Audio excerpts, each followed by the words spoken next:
time, I think when it was done, I marveled at the fact that people who had barely known me were writing these really large checks for me to work on an idea that it wasn't certain was going to work.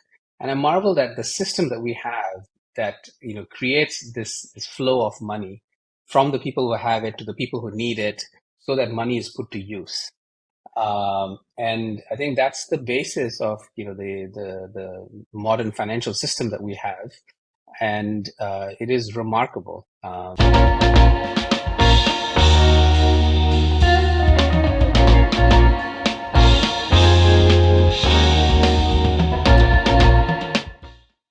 Today we have a very special guest with us, Shailesh Nalawadi, who is a seasoned product leader with over 2 decades of experience building products at scale. He's currently the head of product development at SendBird that helps brands get better at conversion and retention via in-app messages. So if you have used products like Hinge, Reddit, Paytm, and many others, you have probably seen SendBird in action in some form or the other. And prior to working at SendBird, Shailesh had 2 great stints at Google, impacting millions or probably billions, I must say, which we'll talk in depth about in today's podcast. And that's not it. He also has had a very interesting entrepreneurial stint at Mavin, a company he co-founded to solve a crucial problem of making mobile internet more affordable in emerging markets. So we'll deep dive into each of this today and try getting trade secrets from him. So Shailesh, welcome to the product folks. Thank you. It's my pleasure to be here. Awesome, awesome. Shailesh, before we start talking about all things product, an interesting thing that I learned about you is that you hold 5 patents, and all of them are somewhere around identifying visual objects, particularly utilizing handheld devices. So, how did you come up with those? What was the problem that you were trying to solve, and the solutions that came about? Yeah, so this was actually during my time at Google, working on what was then called mobile visual search, the ability to take a picture and actually get search results. And it was it was a brand new mode of search. It was a brand new mode of interaction. Though, if you had read science fiction and watched movies like Terminator, it was a very it's been painted in science fiction.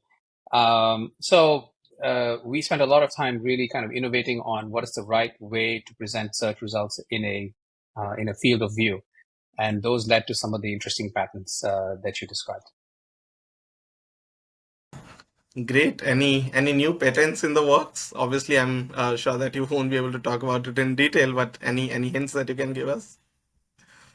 Look, I think patents are generally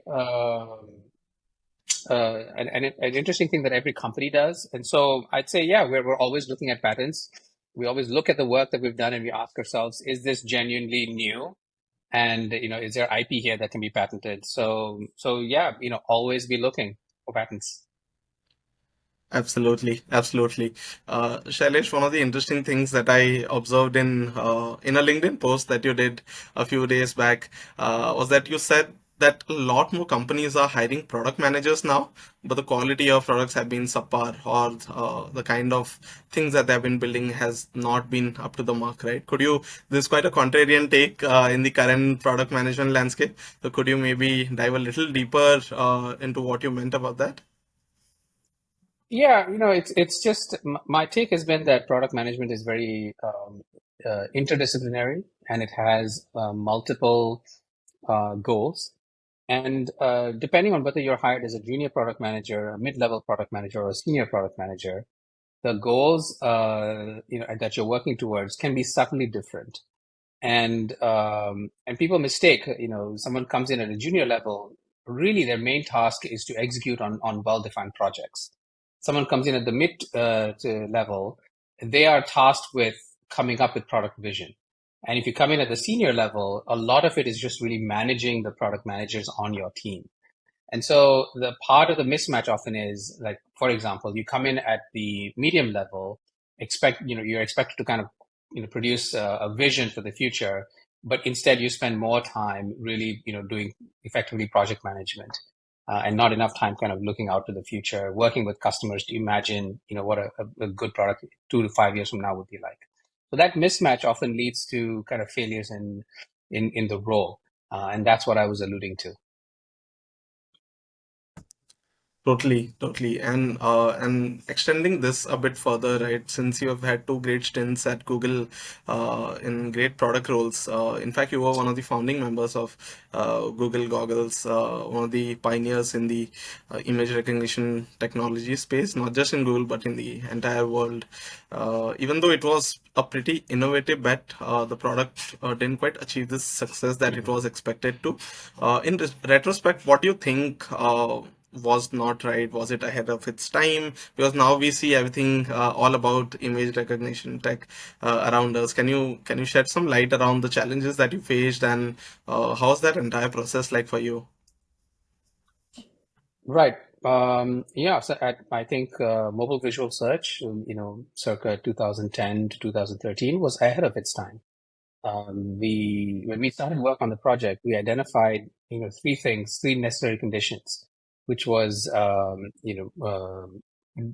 powerful devices in your pocket, which had great computing capabilities, both on device and in the cloud. And thirdly, really fast mobile broadband. And all those conditions were beginning to come together in 2010 to 2015. But what was missing was the underlying technology to accurately recognize images. And if you think about it, the Google Goggles was invented pre-machine learning using an earlier technique. And so I think the capabilities of the computers have themselves rapidly evolved in the last, I'd say, 10 to 15 years. So now a lot more is possible that wasn't there before. So it was maybe less of a failure and more of an evolution. Every overnight success, as they say, is years and years in the making. And so this is one of those things where there were a lot of earlier attempts that were not quite right for various reasons. And eventually, the last set of engineering problems were unlocked. And we have now the almost ubiquitous kind of visual search. Absolutely, and I think we see bursts of this technology around across Google products, right? So pretty sure that the work that the team that worked on Google Yeah. Goggles did is now pretty relevant across a bunch of those products as well. What year was this, Shailesh? If I'm not wrong, it was introduced, I believe, in late 2010, if not early 2011.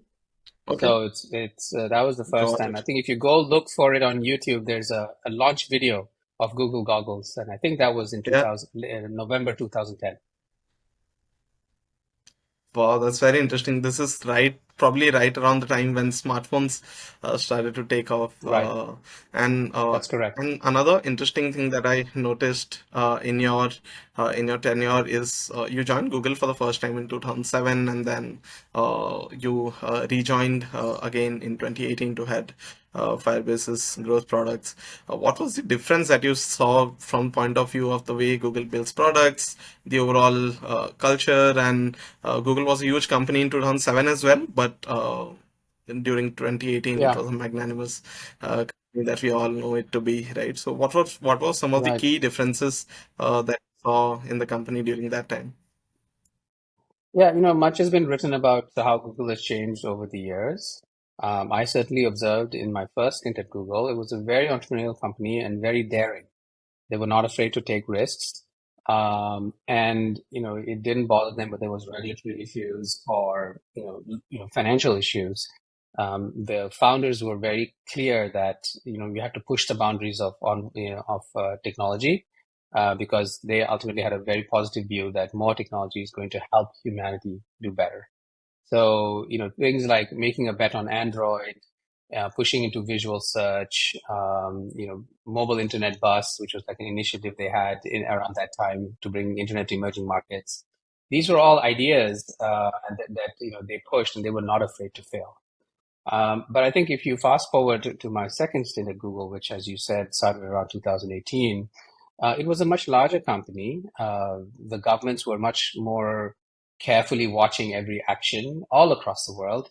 And there was a lot of second guessing, right? Like, oh, should we do this? Well, what's going to be the reaction of governments? What's going to be the reaction of privacy advocates? So I'd say in general, the pace of innovation had slowed down.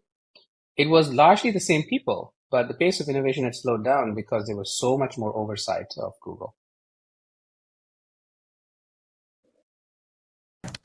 Totally, and I think as part of your tenure, you also played a key role in formulating the facial recognition policy at Google, right? So, and we all know how crucial it is, especially when so many new AI innovations are happening, Right. and things like this play a huge role in ensuring that everything that we build sticks to a certain ethical standard, right? So, what do you think about that? And how was that experience like? Yeah, in my first year at Google, I remember one of a senior manager at that point came to me and said, like you're going to be faced with a lot of decisions. Think carefully to make sure that you don't do anything that's going to show up in the front page of the newspaper, on the next day. And so we were very cognizant that we had these great powers with us as product managers, shaping amazing technology, working with some of the best engineers in the world. And yet there was a kind of privacy regulatory aspect to what we were doing. And I think I love that aspect of the job. That's why I really enjoyed doing product management because of not just the technology, but actually the societal implications. And I was very fortunate to be involved in the discussions around facial recognition around the time of the launch of Google Goggles. These were really, really serious issues. And different jurisdictions, I learned, have different appetite for and different perceptions of technology. Our biggest issue back then was that in Europe, they considered facial recognition or face patterns to be the same as fingerprints. And so they said, well, you can't share people's fingerprints without their permission, so you can't do facial recognition. While in the United States, it was a much more permissive regulatory regime. And so, how do you reconcile the differences between different countries and different geographies? Well, it's hard. That's all I can say, and it continues to be hard today as we look at the different reactions to first machine learning and now with large language models. There are always going to be issues, and product managers sit at the intersection of the builders and the people that take to market. And so this is very much something that most PMs will have to deal with. Absolutely. And I think this goes back to your point when you said that companies that operate at a massive scale like Google have to think about a bunch of different things that startups probably don't have to think about, right? And like we're seeing in the AI space, which has become a lot more competitive since the last year or so, how do you think, as someone who has worked extensively there, how do you think Google's journey in the AI space will pan out, especially in the next decade, which will be very crucial in this space? Do you think they'll be able to catch up? Do you think they'll emerge as leaders in this space? What are your thoughts around that? Google has been developing this technology for a long, long time. So, from the perspective of do they have the technology, I think the answer is absolutely yes. The question I think is less about can they develop this and will their products be successful? And I think there you see a lot of the same issues that come up when you discuss kind of innovator's dilemma. um, for Google to really focus on innovating the search experience through large language models, they have to consider what will be the reaction of publishers on the internet and advertisers on the internet, because they make so much of their revenue from search advertising. And there are serious questions about how you will monetize the content on the internet if everything is summarized by a large language model and presented to you as an AI chatbot, right? Where do you put the ads? How do you pay the publisher whose original content is now part of the response of the AI bot? These large questions have not been answered. And unfortunately, people look to Google to say, well, you can't really do this unless you figure out how to compensate all the publishers and the advertisers for this rapid disruption in their industry. So they are hamstrung by people's expectations that they're going to solve these other problems. Meanwhile, startups like OpenAI, they don't have to worry about monetization. So they can move rapidly on user experience, while someone like Google's encumbered by the expectations of solving the revenue model issues in this larger space. So the short answer to your question is they have all the ingredients, but they have a larger problem to solve, which might slow them down. Totally agree with that. And we have been seeing that in action in the last couple of months when Google is probably catching up to OpenAI in uh, at least the LLM space. But yeah, Right. fingers crossed to see how everything pans out as a consumer. I think a very fascinating time for each one Yes, of us as we see all the AI magic happen. that's right. Shailesh, I have a lot more questions on Google, but I'll probably park that for later if you have time. But I was very curious to learn about your entrepreneurial journey at Mavin, and that began after your first stint at Google. It had a huge vision, and could you talk about the idea behind building Mavin, and what was your intent, Sure. and how did the journey at Google influence your decision of starting up and choosing that very particular problem statement? Sure. The idea behind Maven was that again, Maven is a product of its time. Today, some of the assumptions that were underlying Maven may not necessarily be true, but I'd say if you look at 2012 to 2013, cheap devices were proliferating all over Asia. And the thing that was holding back the mobile internet and the vision of mobile internet was actually cheap access to broadband or LTE or 4G. And people would often put their phone into airplane mode as soon as they left home, and keep it on airplane mode until they got to another Wi-Fi connection because they couldn't afford to spend 100 MB, 250 MB, right? So there was no question of watching YouTube because that was considered to be too expensive. And so many people were trying to solve this problem in many different ways. YouTube was creating an offline mode to try to get people to save the devices so they could watch it on the train ride. Others were working on cheap next generation internet technologies like 4G. And in the case of Maven, our idea was that could we create a advertiser funded model for internet access? Basically, it was like the people that app developers would love to get people to use the apps outside of Wi-Fi, and that maybe they could pay for the Wi-Fi that was used to surf on their apps. That was really the idea, right? TV is free because you get 23 minutes of content and 7 minutes of advertising. So our thought was, can we do something similar where the ads? It's basically an ad-funded internet. And so we created this idea for Maven, and we built a whole infrastructure around um, depositing megabytes back to consumers' account in return for user engagement. And that was an interesting idea, really large idea. However, it turns out that it takes a long time to build a model like this. And by the time we had perfected the model and actually got a lot of companies involved, in India, for example, Reliance Jio was introduced, and that dramatically dropped the mobile data prices. And once that happened, the idea that was great in 2012 didn't really make sense by the time it was 2017. So we worked on a great idea. It had great traction, but ultimately, I think the better way to bring more cheap internet to everyone was to basically revolutionize the mobile operator economics, which is what happened, first in India and then in many other markets. So that while it started off as a great idea, ultimately it was not as successful as a business model, and so we ended up actually wrapping up the company in 2017.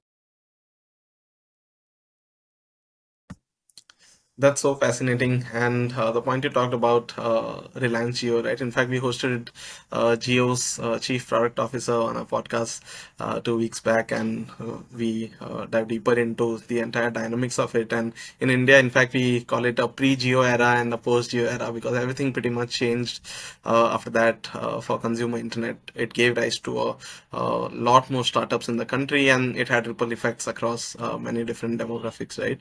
That's right. And while Yeah, and while building Mavin, I also got to know that you had a 20-member team which was globally distributed, right? Even though this has become a trend post-COVID and a lot more companies are adaptive to it, back then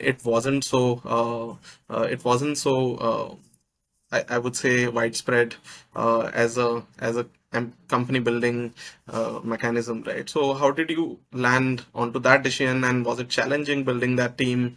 What were your learnings around putting that initial team together? Yeah, the it's true. I mean, we did it because we had a small group of people who were really excited about this idea, but they were not all in the same place. And as a startup, we didn't have a lot of choice in recruiting, and so we found people where we could. Second, we had operations in India because that was going to be our first market, and so we had lots of kind of sales oriented folks in India. And some of the key folks whose idea it was were based out of the US. So that kind of formed the initial structure of the company that was, US and India with, eventually the plan was to grow our operations in Southeast Asia. The challenges that we face then are all the same challenges that you face today, which is, how do you get people to work together when they don't meet each other on a regular basis? People are inherently social; they're not completely rational, and so working together side by side is a great experience, and you get a lot of energy from feeding off each other. But how can you replicate that when you're remote? So those challenges we dealt with on a small scale. Maven was a very small company in retrospect. Today, large companies deal with the same issues.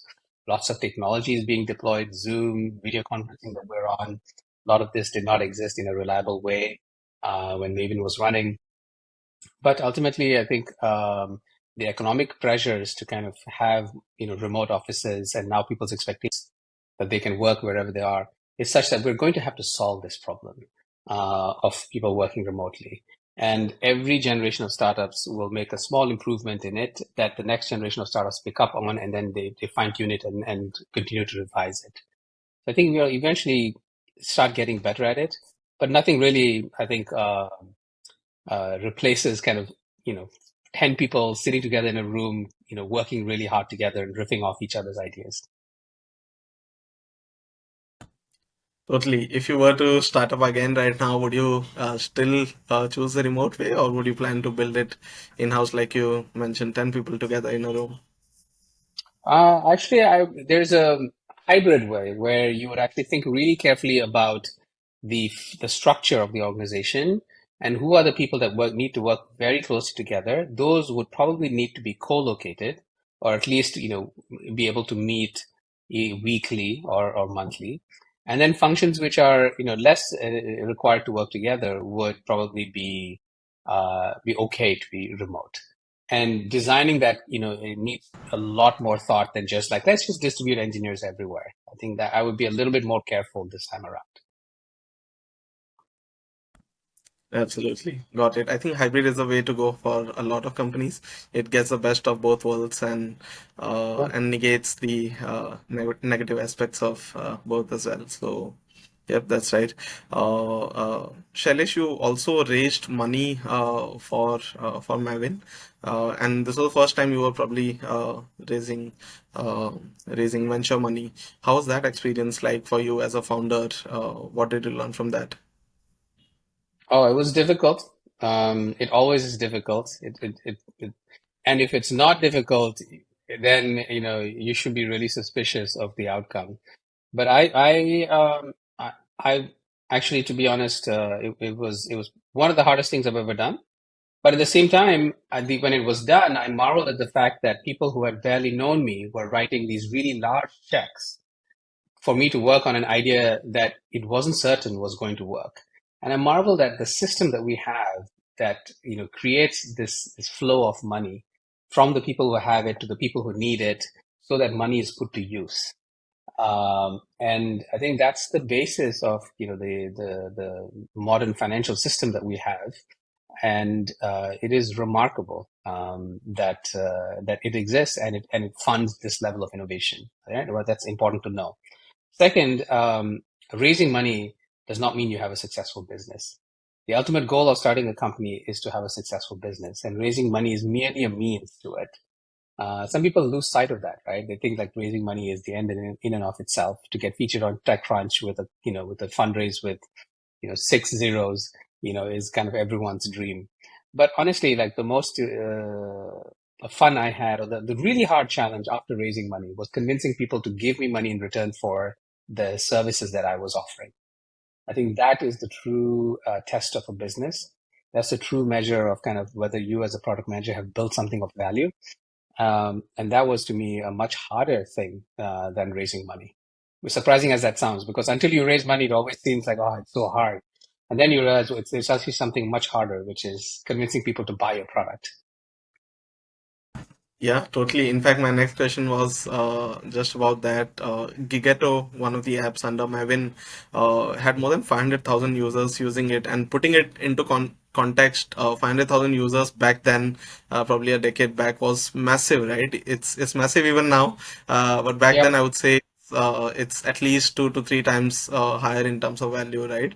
What were the key growth factors in the app's growth? To be honest, we used a lot of the same techniques that were very prevalent at that time. It was a little bit of growth hacking. It was a little bit of, um, publicity through press, and it was a little bit of, app install advertising. And so we ourselves were new to this game, and so we were experimenting with all the different ideas of that time to get your app to get traction. And again, I think the what we realized is that getting to 500,000 installs was easy. Hanging on to the users and having them come back on a month-over-month basis was infinitely harder because you can get anyone's attention for 5 seconds, 10 seconds. Getting their attentions on a weekly and monthly basis was actually much, much harder, and that was actually where we realized was the real focus of the company. And that, to be honest, was hard. It was hard. It was really hard because people grow accustomed to something they get from you, and they're like, okay, what's new? What else can you do for me?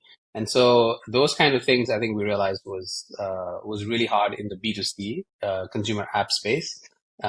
Getting someone's attention and hanging on to it is really hard. So I'd say, good lessons in terms of this, you can growth hack your way to installs, but ultimately it's the quality of your product and features that's going to retain the users. Absolutely, absolutely. Just a question that'll probably sum up your entire experience here. This is a fascinating journey, and thanks so much for candidly sharing the details around it. If you were to say advise a founder around, hey, these are 3 things that you should keep in mind before starting your next venture, what would those learnings be from this journey, from the Mavin journey? What are the top 3 learnings? I know I'm putting you in a spot right now, but what would you advise founders to do better before starting their next journey? Well, look, I can only give you my perspective, which is obviously formed by my experiences. And I suppose if you talk to, 100 different founders, you'll start to get a sense of like the top five, across, all the founders. But for me, I think the advice is actually one, the quality of the team matters, like your founders. A lot of people, love being a founder, but actually being a founder is really hard. It's a very emotional journey. The emotional ups and downs are quite painful, and it's good to be realistic about that when you jump into starting a company. Second, regardless of the outcome, this is going to be a great growth journey for you individually. And I think nothing replaces that kind of experience that you will get when you start a company. As you know, I have an MBA, and I paid out of pocket to get this fancy MBA from a very famous school. But I'd say the 4 years running Maven was like, a 10x the value of an MBA. And it has changed me and has made me a much better product manager as a result. So, yes, sometimes the financial outcomes are amazing, but the learnings and the change in your personality and your career, I think, are equally important to consider. And I think the last thing I would say is, do the business plan. Take your time to do the analysis. But there's a large kind of factor of luck, timing in startups. So just again, be aware of that going into it. That the possibility of failure is real. In many ways, my startup experience was a failure, but in fact, it has been kind of the richest part of my working career to date. Absolutely. Thanks so much for sharing this, because this definitely sheds some more light. Like you mentioned, the startup experience was probably 10x in more value than an MBA, right? That probably sums up the entire learning experience. And yes, glad that you could gather as many insights, as many learnings that you could from that experience. That obviously has become part of your toolbox now. Shailesh, now slightly switching gears to your current role, which is leading product at SendBird. SendBird, of course, has been a huge supporter of our community as well. But I constantly see you guys doing new stuff, trying out new things in a very competitive space. In fact, I was browsing the website and I saw that SendBird now also has a ChatGPT integration live as well. So how do you always like try to stay ahead of the curve, especially not just in this space, but this is something that is relevant to any given product anyone is building right now, right?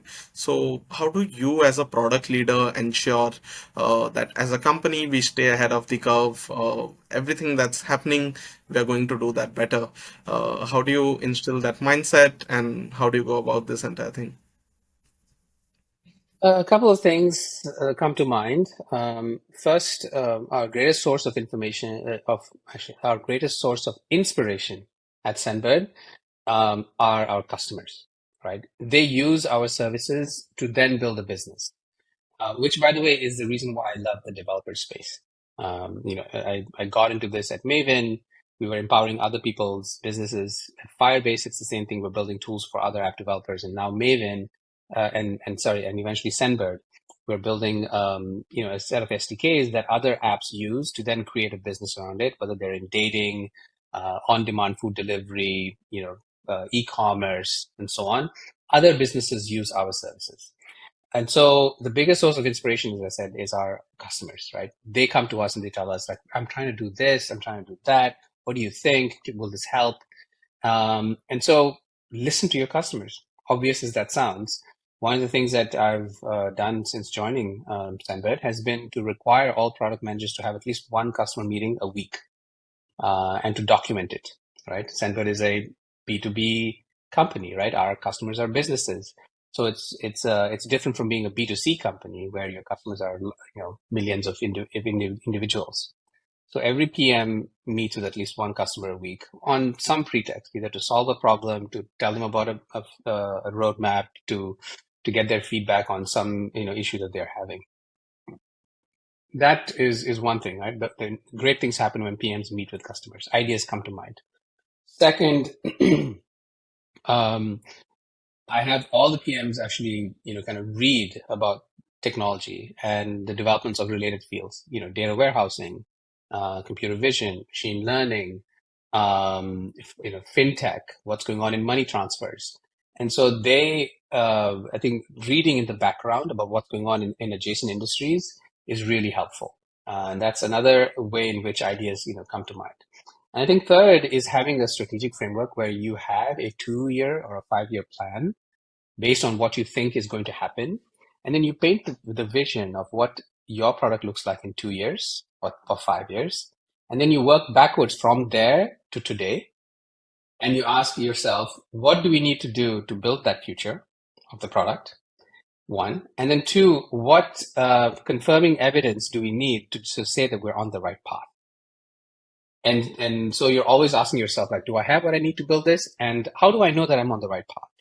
And which may then tie back to talking to customers, for example, building a really robust, program where customers come to you and they give you feedback, whether it's an advisory board of customers or some kind of user conference.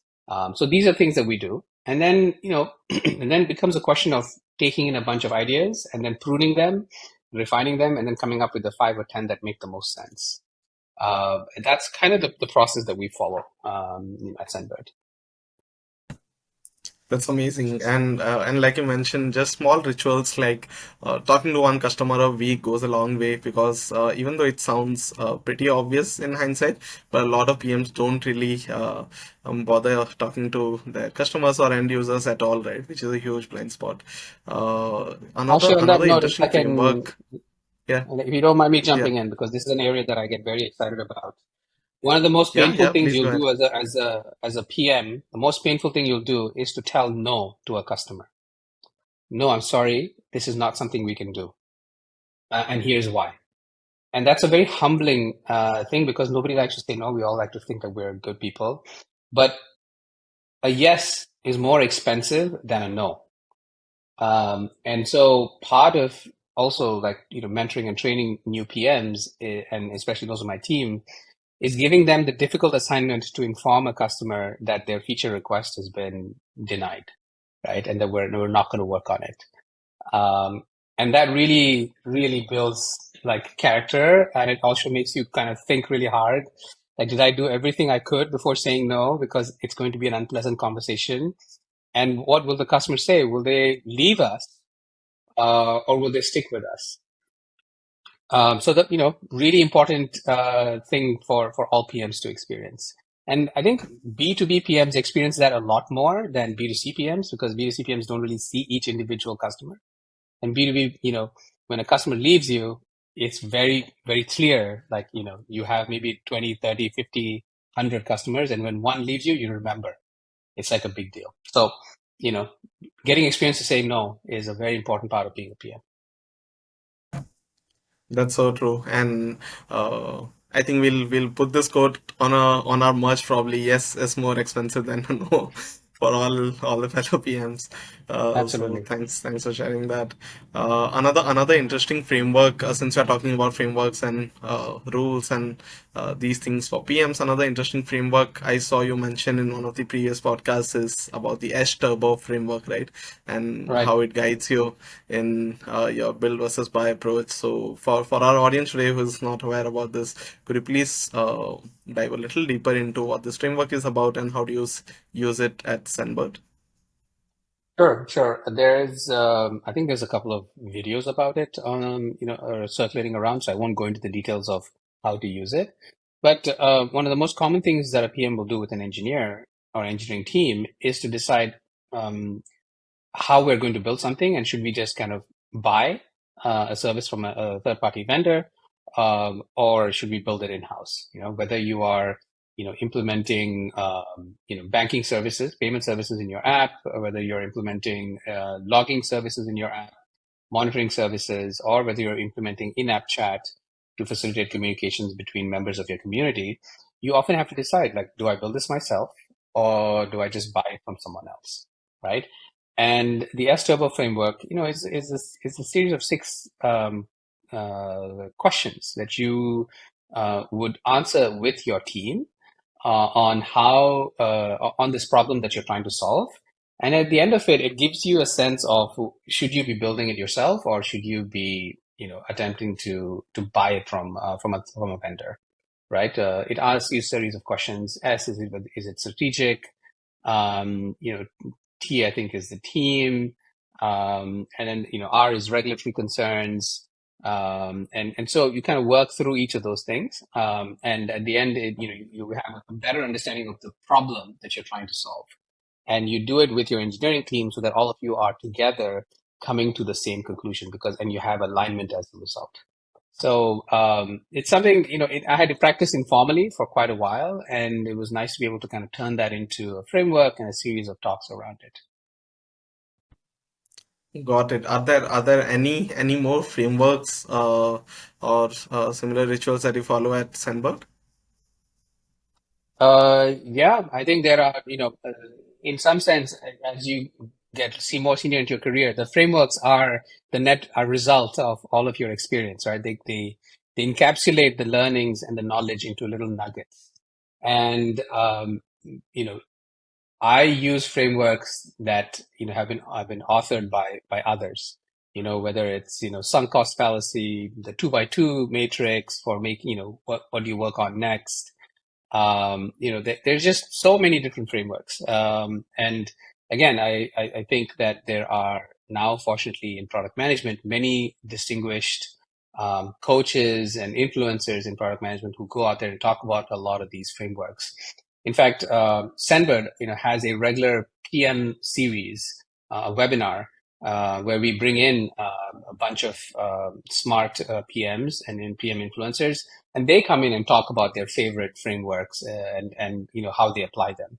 So I think a lot of it is just, you as always, you look around at your shoulder, to your left and your right. What are you doing to solve these problems? And then you share tips and tricks.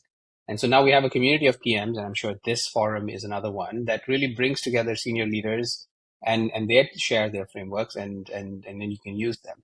So, I mean, I could, go on and on about the frameworks. In fact, I think I have like links of 20 or 30 of them, of these websites where other people list their frameworks that I then kind of read from time to time to see if it helps me, with a decision that I'm facing. Totally. I think frameworks makes every product manager's life a lot more easier because we run into the Yeah, same problems. We are trying to solve the same kind of problems. So it definitely helps. We'll probably try and get those frameworks from you and put it in the description of this video so that sure. others can check it out as well. Shailesh, another interesting point that you mentioned in one of our previous answers is drawing a comparison between B2B and B2C product managers, right? Even Right. within our community and the product community at large, uh, there are product PMs in working in B2B and B2C. They are always conflicted about, am I on the right track? Am I doing something wrong? Am I doing something that I'm not supposed to do in this domain of expertise, right? So how do you have worked across B2C as well as B2B in your career? What are some of the key differences that you see in both of these domains, and what are some things that PM should be wary about while working in any of these categories? I mean, look, I think that first and foremost, the important thing is that as a PM, one of the things that you can bring to the table is empathy for the customer, or you can be the voice of the customer. And what I found is early in my career, I had a strong empathy for and a strong understanding of consumers, because in my 20s and 30s, I was the consumer. I was the vanguard of this young generation that was adopting phones and SMS and smartphones. And so I really understood kind of, because I was using it so much, kind of what I wanted out of it, and what my peers wanted out of it. But as I got older, many of my peers went on to work at other companies, and I started to understand the problems that they were facing in their work. And so I started to have a better empathy for and understanding of the needs of people like me working in other companies.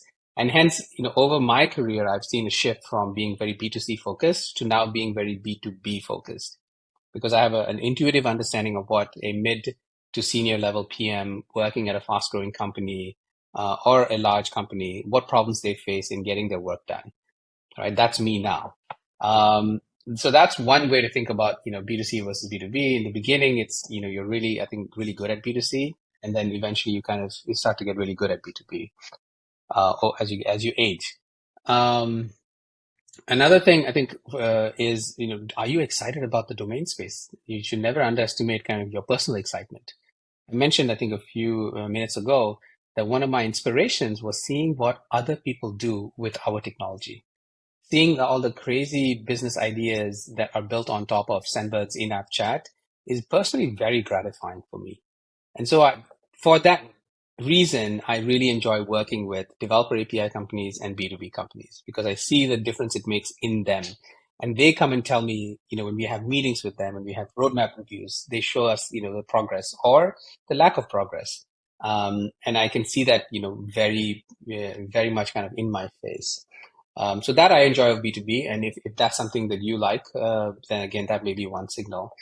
And I think the development process for B2C, on the other hand, involves a lot of, logs analysis, A/B testing, user panel interviews, and things like that, which is quite different from B2B, where you are co-building with, your early adopter customers. They are often funding the development because they have such a pain point. So the development processes can be quite different. I just touched on three things. There are so many other differences between B2C and B2B. Honestly, if you're early in your career, it doesn't really matter where you end up. You just want to be working with a team that really pushes your PM skills and your engineering skills, right? In my case, I worked on Google Goggles, which was an ultimate B2C product. But as you get later in your career, you'll kind of get a sense for where you prefer to work. There have pros and cons for both. Really personal preference. Absolutely. I think that's a great way to put it. And it depends so much on personal preferences. And eventually, like you said, early in the career, it probably doesn't matter as much. But as you try and figure out your own niche, I think this becomes highly subjective, and you need to figure out your own strengths. Shailesh, one of the key things again that SendBird does really well is working with large customers like say Hinge or a DoorDash, right? And I'm pretty sure it might require you to be highly scalable, but it can also sometimes require you to be highly customizable because these are massive clients and they would want something that you would probably have to build for them, right? So how do you balance customizability and scalability? And I'm pretty sure this applies to a lot of other B2B products as well. But how do you do that at SendBird?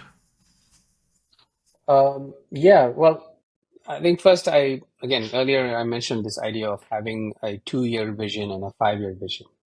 I think it's good to have a sense of where you want to go. And then you can match that with feedback from the customers. What are they saying? Are they taking you in the same direction, or do they have a very divergent view of the technology?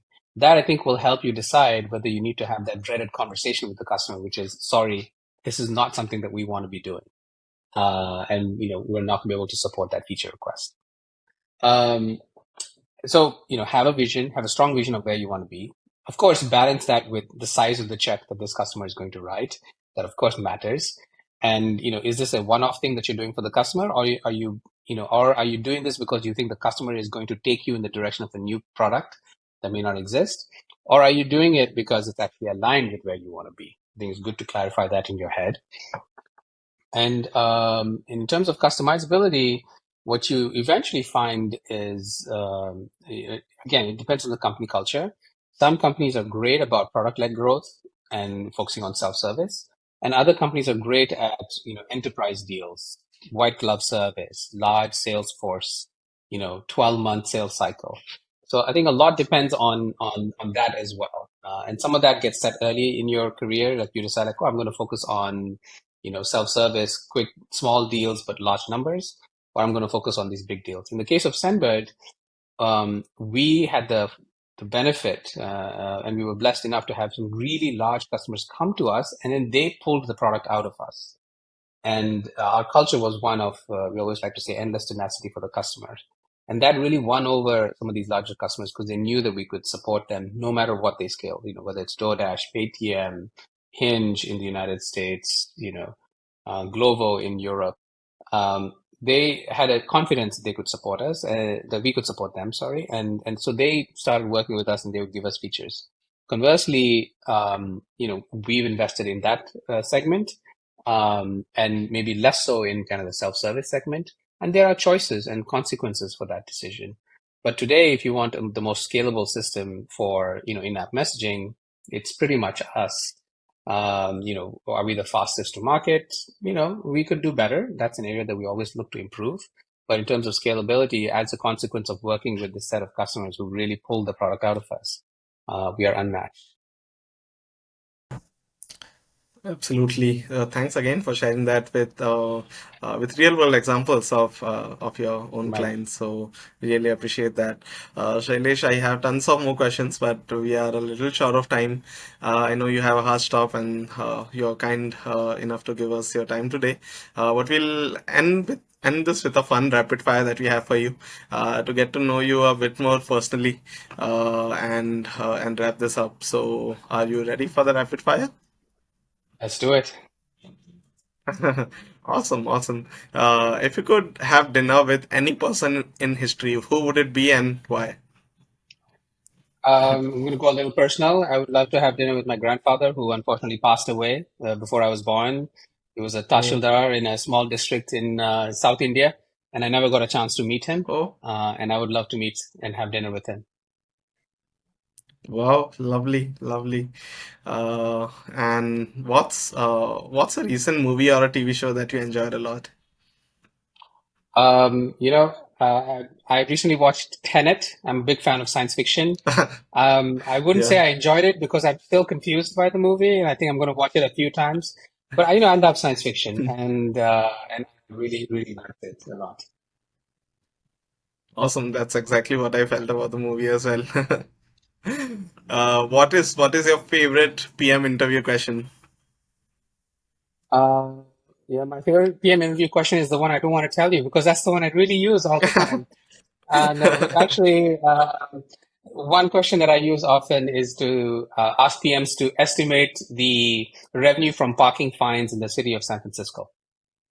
It's a problem-solving Oh, exercise, amazing. So a and guesstimate. we work, Yeah, yeah, and they guesstimate, and I think it's a great way to figure yeah, out if someone is able to think on their feet, make estimations, and so on. absolutely, absolutely. What's your favorite Google product right now? My favorite Google product right now is, let's see. Probably Android. I've been switching back and forth between Android and iOS for a long time. I worked at Google during the early days of Android, and like some of the changes and improvements right now, and the way they've fused AI into it, and some of the features are amazing. Voice transcription is like rock solid now. You can speak, and it will just get it right every time. And so much has it's gotten so much better in 10 years. So it's amazing how they keep kind of polishing it and getting it better and better. Absolutely, absolutely. With you on that, I'm a huge Android fan as well. Now we'll have some this or that questions. I'll say two words and you need to choose between one of them. Growth or profitability? Profitability. Awesome. Data or intuition? Uh, you asked me to choose. And now I would say intuition. Morning person or a night owl? Uh, Again, it depends. Early in my years, I was like a night owl. Now I'm a morning person for sure. Awesome. So you have seen the best of both worlds then. Absolutely. Uh, Android or iOS? Actually, you answered this, but I'll switch it up to Mac versus Windows. I've been using Mac for a long time. And I'll tell you the reason, this is rapid fire, but still, is the devices last for a long time. I mean, I have an Yeah, eight-year-old yeah, Mac that's still going strong. absolutely, absolutely. Vision or execution? Execution makes a huge difference. Innovation or optimization? Me personally, I'm excited about innovation. Awesome. Last and my favorite question, pizza or a biryani? Mm. So both of those are bad for you. But I'd say, it really depends on which pizza and where. But I would say it's been a long time since I had a great biryani, and that's what I'm thinking about right now. Awesome, awesome. Thanks so much, Shailesh. Before we let you go, you've had a fantastic career journey, and it has been marked by a constant push towards innovation, be it at Google Goggles or Mavin, Right. or next stint at Google, and now at SendBird as well. What's on the horizon for you for the next decade? Are there any new areas of tech or product that you're particularly excited about? What lies next for you, in the next decade? Yeah, I think that the nice thing about working in tech is there's always something new on the horizon. I think like everybody else, I'm kind of excited about LLMs, large language models, and how that will change things, and just generative AI more broadly. And for me personally, actually, I've discovered that I really enjoy mentoring and managing junior and senior PMs. And so I think that for me, like that's going to be an area of focus, really helping the folks on my team grow into strong PMs themselves, and potentially sharing more of my experience as I'm doing here today. Absolutely. Thanks so much, Shailesh, for taking time on your busy schedule for us. It was an amazing conversation. I had a lot of fun hosting, and I definitely hope everyone listening in will learn a lot from you today. Thanks so much for joining in, and definitely hoping the best for you and SendBird. Yep. Thank you, everyone.